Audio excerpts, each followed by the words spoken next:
और प्रणय अपनी weekend outing के लिए लोनावला जा रहे थे। रास्ते में बहुत तेज बारिश शुरू हो गई और उनकी कार एक गड्ढे में जा फंसी। दोनों ने कार से निकलकर देखा कि इंजन में कुछ कचरा फंस गया है।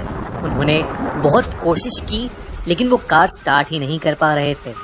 हाईवे के एक किनारे एक पुराना सा कॉटेज था। बहुत रात हो चुकी थी और बारिश थी कि रुकने का नाम ही नहीं ले रही थी।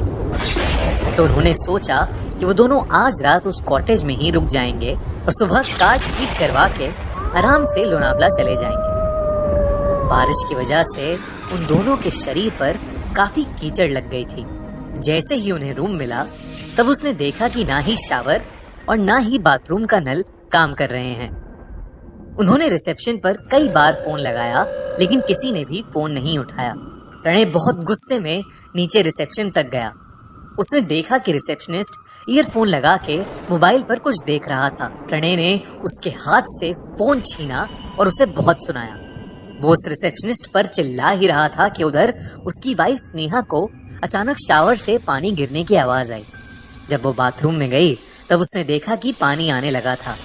उसे लगा कि प्रॉब्लम सॉल्व हो गई है और वो दरवाजा बंद करके नहाने चली गई। कुछ देर बाद उसे रूम के मेन डोर खुलने की आवाज आई। उसे लगा कि प्रणय वापस आ गया है। जब उसके बाथरूम के दरवाजे पर ठक ठक हुई, उसे लगा कि प्रणय उसके बाथरूम के दरवाजे को खटखटा रहा है। उसने बोला कि वो अंदर है और जल्दी से नहा कर आ रही है, लेकिन दरवाजे की ठक ठक और तेज हो गई।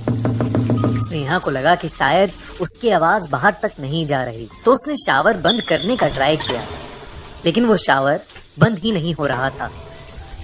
अचानक उसमें से काले रंग का पानी निकलने लगा।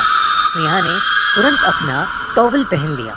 बाथरूम में गर्म पानी की भाप की वजह से सब धुंधला धुंधला हो गया था। स्नेहा ने जब अपना पर्दा हटा के देखा तो उसे दिखा कि बाथरूम का दरवाजा खुला पड़ा था। उसे कुछ अजीब सा लगा। तो दरवाजा बंद करने के लिए जैसे ही आगे बढ़ी, वैसे ही उसे लगा मानो जैसे पीछे से उसे किसी ने पकड़ लिया हो। बाथरूम की लाइट्स भी अचानक फ्लिकर करने लगी। स्नेहा ने घबराते हुए जब पीछे मुड़ के देखा तो वो सुन्न पड़ गई। उसने देखा कि शावर से निकलता हुआ काला पानी एक बहुत ही बड़ी काली परछाई में बदल गया था। स्नेहा डर के मारे बहुत जोर से चीखी। उसकी चीख सुनते ही प्रणय भागा भागा वहां आया। उसने देखा कि बाथरूम का दरवाजा खुला पड़ा है और स्नेहा टॉवल लपेटे नीचे फर्श पर बेहोश पड़ी है। प्रणय ने जब पर्दा हटा के देखा तो वहां कोई नहीं था, लेकिन बाथटब के एक कोने में एक चाकू पड़ा था, जिसे देखकर प्रणय पूरी तरह सहम गया। उसने उस चाकू को उठाया और वो चाकू अपने हाथ में लेके वो जैसे ही फोड़ा, तभी शीशे में उसे अपना एक भयानक चेहरा दिखा, जिसे देख के उसके हाथ से चाकू नीचे गिर गया। उसने वापस शीशे में देखा तो वहां कुछ नहीं था। उसने जल्दी से स्नेहा को कपड़े पहनाकर बेड पर लेटाया। जब स्नेहा को होश आया तो उसने पूरा किस्सा प्रणय को बताया।